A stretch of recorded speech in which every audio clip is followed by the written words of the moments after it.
आज की इस विस्तृत चर्चा में बहुत बहुत स्वागत है। आज हम एक ऐसे विषय पर गोता लगाने वाले हैं जो जो हमारे चारों ओर है, लेकिन हम शायद ही कभी उस पर ध्यान देते हैं। हाँ, हम अक्सर उन चीज़ों को बस मान लेते हैं कि वो वहाँ हैं। बिल्कुल। मतलब हम हर दिन विशाल गगनचुंबी इमारतों को देखते हैं, वो इमारतें जो सचमुच बादलों को छूती हैं। लेकिन क्या हमने कभी सोचा है कि गुरुत्वाकर्षण, भयंकर तेज हवाओं और विनाशकारी भूकंपों के बावजूद ये इतनी मजबूती से कैसे खड़ी रहती हैं? ये एक बहुत ही जायज़ सवाल है और इसका जवाब ईंट और सीमेंट से कहीं ज़्यादा गहरा है। सही कहा।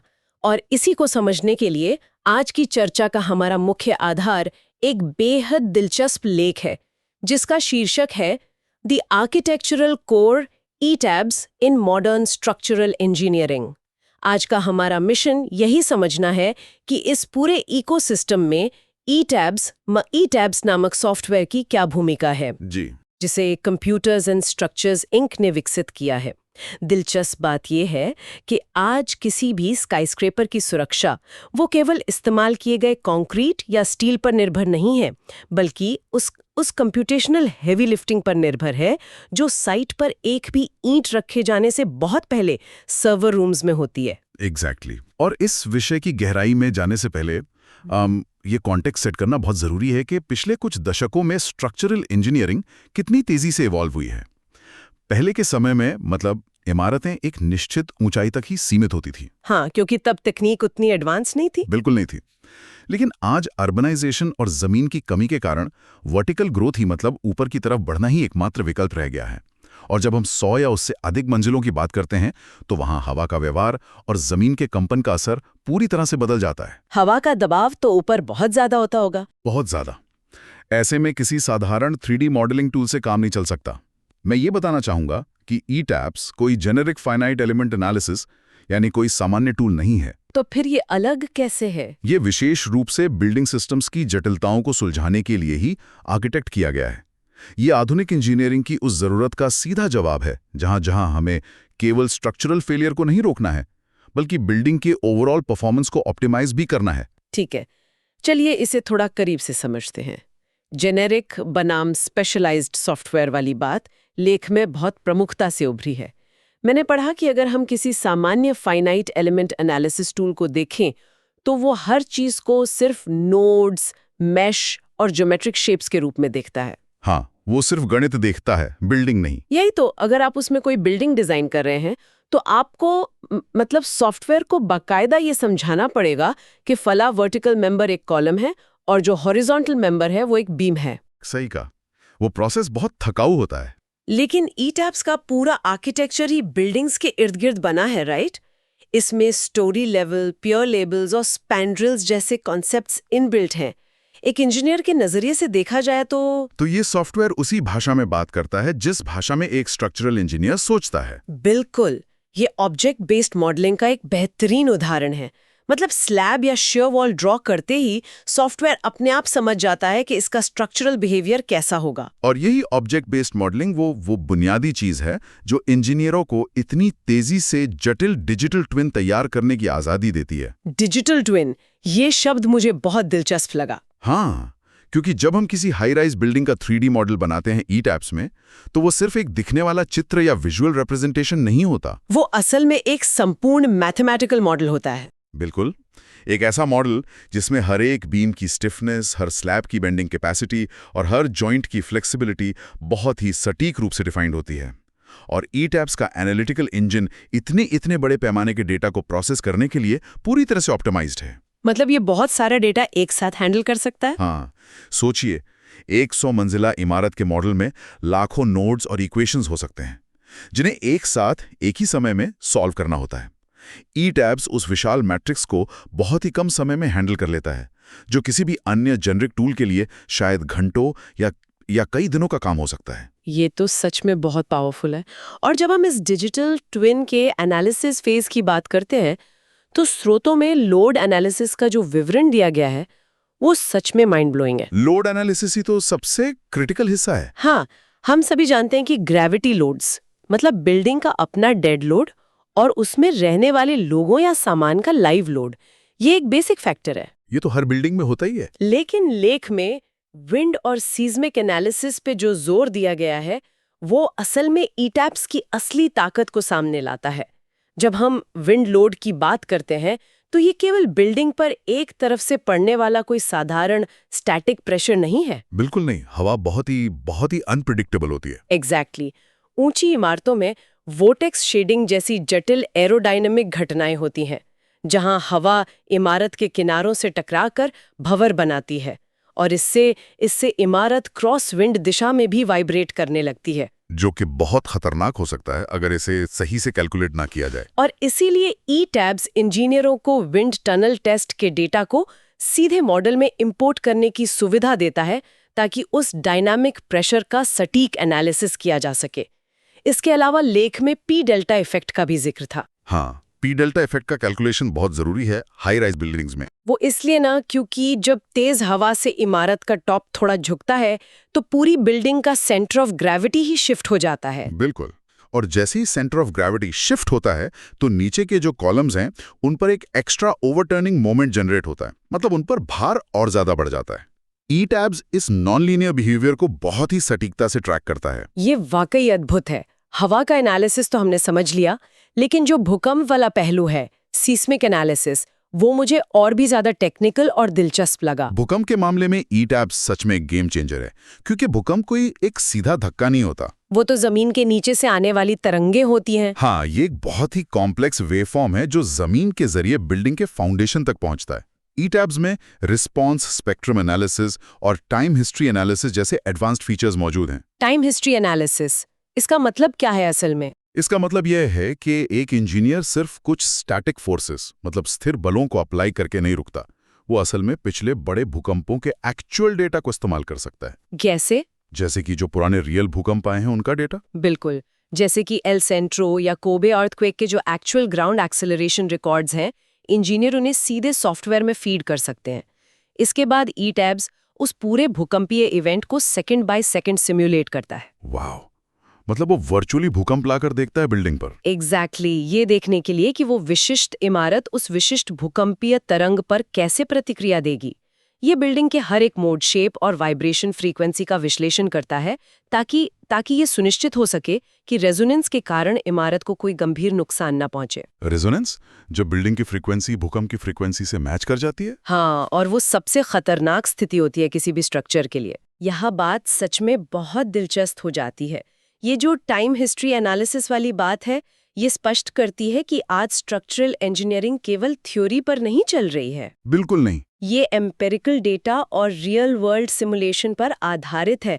लेकिन इन सब में जो चीज़ मुझे सबसे ज़्यादा इम्प्रेस करती है वो है ऑटोमेशन और इंटीग्रेटेड वर्कफ्लो। ऑटोमेशन ने तो पूरी इंडस्ट्री की शक्ल ही बदल दी है। अगर हम पुराने दौर को याद करें, वो मैनुअल मैट्रिक्स मेथड्स या जो शुरुआती कंप्यूटर प्रोग्राम्स थे, तो प्रोसेस बहुत बटा हुआ था। मैंने पढ़ा है कि एनालिसिस के लिए एक अलग प्रोग्राम होता था। हाँ, और फिर उन फोर्सेस को निकालकर स्टील या कंक्रीट का डिजाइन किसी दूसरे स्प्रेडशीट या टूल में किया जाता था। ये बहुत ही लंबा और थकाऊ काम था। और सोचिए, अगर डिजाइन में पता चले कि मान लीजिए 15वीं मंजिल की एक शेयर वॉल की मोटाई बढ़ानी पड़ेगी, तो उससे पूरी बिल्डिंग की स्टिफनेस बदल जाती थी। बिल्कुल बदल जाती थी। इसका मतलब तो यही हुआ ना कि पूरा का पूरा एनालिसिस फिर से जीरो से शुरू करना पड़ेगा। हाँ, और इसमें हफ्तों लग जाते थे। लेकिन ई-टैब्स ने इस पूरी समस्या को सुलझा दिया है। इसने एनालिसिस और डिजाइन दोनों को एक ही प्लेटफॉर्म पर इंटीग्रेट करके इस लूप को पूरी तरह से ऑटोमेट कर दिया है। मतलब सब कुछ एक ही जगह पर। जी, आप बस एक मेंबर का साइज बदलिए, रन कमांड दबाइए और सॉफ्टवेयर तुरंत पूरे स्ट्रक्चर के फोर्सेस को रिकैलकुलेट करके नए डिजाइन रिजल्ट्स आपके सामने रख देगा। ये तो मानवीय भूल या ह्यूमन एरर की संभावना को भी लगभग खत्म कर देता है। बिल्कुल, और इस इंटीग्रेशन का जो इम्पैक्ट है ना, वो प्रोजेक्ट की टाइमलाइन और एक्यूरेसी पर बहुत गहरा पड़ता है। जब ये इटरेटिव प्रोसेस इतना फास्ट हो जाता है, तो इंजीनियर सिर्फ एक सेफ डिजाइन बनाकर ही संतुष्ट नहीं होते। वो और बेहतर विकल्प खोज सकते हैं और सबसे ऑप्टिमाइज वर्जन चुन सकते हैं। और इसमें एक और बहुत बड़ा पहलू है, इंटरनेशनल बिल्डिंग कोड्स का इनबिल्ट होना, जो हर देश के अलग-अलग नियम होते हैं। सही कहा, दुनिया भर में कंस्ट्रक्शन के नियम अलग-अलग हैं। अमेरिका में ACI कोड चलता है, यूरोप में यूरो कोड इस्तेमाल होता है और भारत में IS कोड्स लागू होते हैं। हर कोड के अपने लोड कॉम्बिनेशंस और सेफ्टी फैक्टर्स होते हैं। और इनकी संख्या तो शायद सैकड़ों में होती होगी। सैकड़ों नहीं, कई बार हजारों में होती है। और ई टैब्स में ये सभी कोड्स पहले से प्रोग्राम्ड हैं। सॉफ्टवेयर अपने आप उन हजारों लोड कॉम्बिनेशंस को जनरेट करता है। ये वाकई कमाल है। और सिर्फ जनरेट नहीं करता, बिल्डिंग के हर एक सिंगल बीम, कॉलम और जॉइंट को उस स्पेसिफिक कोड की जटिल इक्वेशंस के खिलाफ चेक भी करता है। ये उस स्तर का काम है जिसे कोई भी इंसानी दिमाग बिना गलती के इतने कम समय में कभी नहीं कर सकता। तो इसका मतलब ये हुआ कि कोड बेस्ड डिजाइन का ये स्वचालन असल में इंजीनियरों को नियम पुस्तिकाओं में उलझे रहने से बचाता है और उन्हें स्ट्रक्चरल इनोवेशन पर फोकस करने की आजादी देता है। एग्जैक्टली, वो अपना समय रचनात्मक डिजाइन में लगा सकते हैं। स्रोत इस बात पर भी प्रकाश डालते हैं कि ई टैब्स का उपयोग केवल वो जो टिपिकल आयताकार या रेक्टेंगुलर बिल्डिंग्स होती हैं उन तक सीमित नहीं है। आज के मॉडर्न आर्किटेक्ट्स तो बहुत ही कॉम्प्लेक्स ज्योमेट्री और अनकन्वेंशनल शेप्स डिजाइन कर रहे हैं। बिल्कुल, आज हर कोई कुछ नया और अलग बनाना चाहता है। चाहे वो ट्विस्टेड टावर्स हों, स्लोपिंग कॉलम्स हों या फिर ऐसे स्ट्रक्चर्स जहां बीच की कई मंजिलें पूरी तरह से खुली हुई हों, जिसे इंजीनियरिंग की भाषा में शायद सॉफ्ट स्टोरी कहा जाता है। हाँ, सॉफ्ट स्टोरी।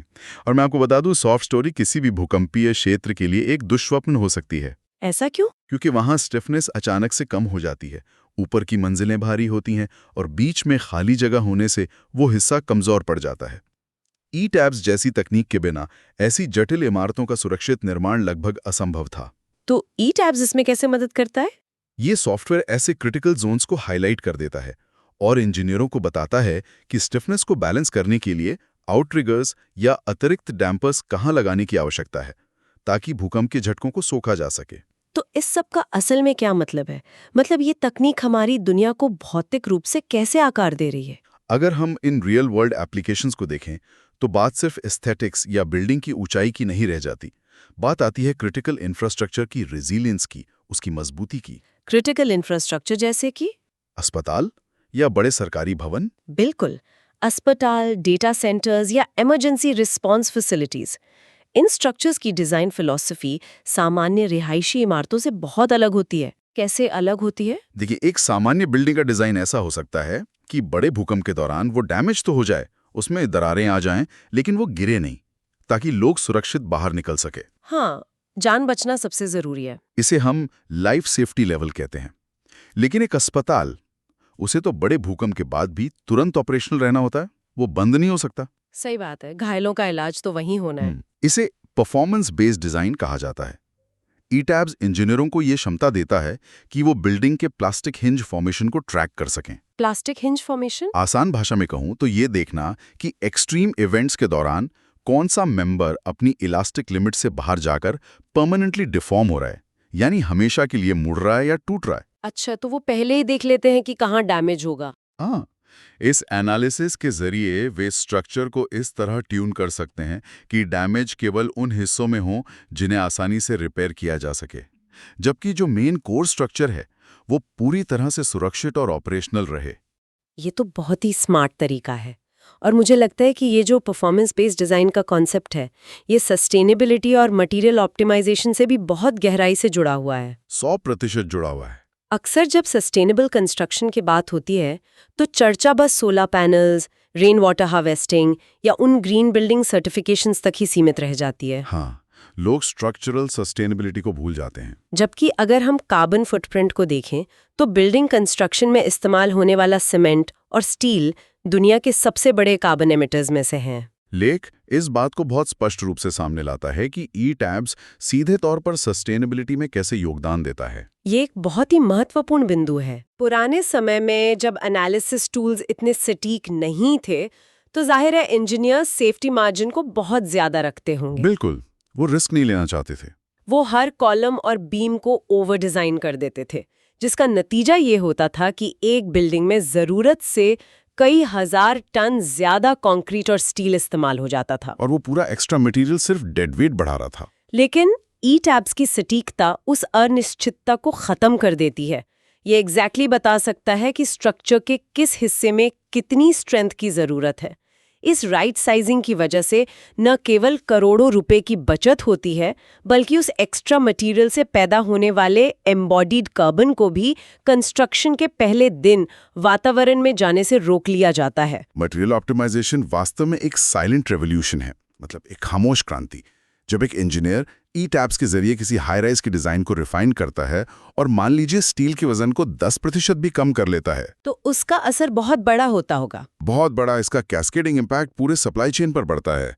कम स्टील का मतलब है कम माइनिंग, कम मैन्युफैक्चरिंग, एनर्जी और ट्रांसपोर्टेशन में कम फ्यूल की खपत। सब कुछ आपस में जुड़ा हुआ है। बिल्कुल। इसके अलावा ऑप्टिमाइजेशन का मतलब बिल्डिंग के डेड वेट को कम करना भी है।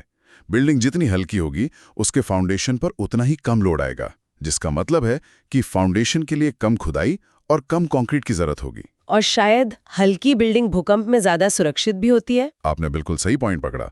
सबसे अहम बात यही है कि एक हल्की बिल्डिंग भूकंप के दौरान कम इनर्शियल फोर्स अट्रैक्ट करती है। मतलब जितना भारी स्ट्रक्चर उतना ज्यादा झटका। एग्जैक्टली। यानी मटेरियल कम करने से हम असल में बिल्डिंग के सीस्मिक रिस्पॉन्स को भी बेहतर बना रहे हैं। ये एक ऐसा लूप है जहां बेहतर इंजीनियरिंग सीधे तौर पर एनवायरमेंटल सस्टेनेबिलिटी को ड्राइव कर रही है। इस पूरी चर्चा से ये बिल्कुल साफ हो जाता है कि हम आज जिस तरह के अर्बन लैंडस्केप में रह रहे हैं, वो बिना इस तरह के एडवांस कंप्यूटेशनल टूल्स के संभव ही नहीं था। ये टूल्स हमारे आधुनिक दुनिया की रीढ़ हैं। हवा और भूकंप जैसे प्राकृतिक बलों को समझना और उन्हें मैथमेटिकल मॉडल्स में बदलकर ऐसी इमारतों का निर्माण करना जो पीढ़ियों तक सुरक्षित खड़ी रहें, ये सच में मानव जाति की एक बहुत बड़ी तकनीकी उपलब्धि है। इसमें कोई शक नहीं है। ई-टैब्स जैसे सॉफ्टवेयर उस अदृश्य नींव की तरह है जो कभी किसी को दिखाई तो नहीं देते, लेकिन जिनकी वजह से शहर का हर वो टावर अपनी जगह पर सीना ताने खड़ा रहता है। ये एक अदृश्य हीरो की तरह काम कर रहा है। मैं आपकी इस बात से पूरी तरह सहमत हूँ और मेरा मानना है कि अर्बनाइजेशन और वर्टिकल डेंसिटी के इस दौर में स्ट्रक्चरल इंजीनियरिंग की भूमिका लगातार और भी ज्यादा कॉम्प्लेक्स होने वाली है। हाँ, क्योंकि जगह तो कम ही हो रही है। जगह कम हो रही है और ऊपर से आने वाले समय में हमें और भी एक्सट्रीम वेदर इवेंट्स का सामना करना पड़ेगा। हवा की गति बढ़ेगी और क्लाइमेट चेंज के कारण पर्यावरण की चुनौतियां और भी अप्रत्याशित हो जाएंगी। तब तो सटीकता और भी जरूरी हो जाएगी। बिल्कुल। ऐसे में केवल वही निर्माण टिक पाएंगे जो डीप डेटा और सटीक सिमुलेशन पर आधारित होंगे। इस परिप्रेक्ष्य में ई-टैब्स न केवल वर्तमान की आवश्यकता है, बल्कि ये भविष्य के उन रेजिलिएंट शहरों का ब्लूप्रिंट भी तैयार कर रहा है, जो किसी भी प्राकृतिक चुनौती का सामना करने के लिए पहले से तैयार होंगे। ये पूरी चर्चा सच में हमें इंजीनियरिंग और टेक्नोलॉजी के उस दिलचस्प मुहाने पर ले आती है, जहां से हम भविष्य की कल्पना कर सकते हैं। आज हमने जाना कि कैसे ई-टैब्स कंक्रीट और स्टील जैसी पारंपरिक स्थिर सामग्रियों का सिमुलेशन करता है, ताकि वे हवा और भूकंप के खिलाफ मजबूती से खड़ी रह सकें। जी। लेकिन एक विचार है जो मैं यहाँ छोड़ना चाहूंगी। सोचिए, भविष्य में क्या होगा? दुनिया भर में मटेरियल साइंस बहुत तेजी से बदल रहा है।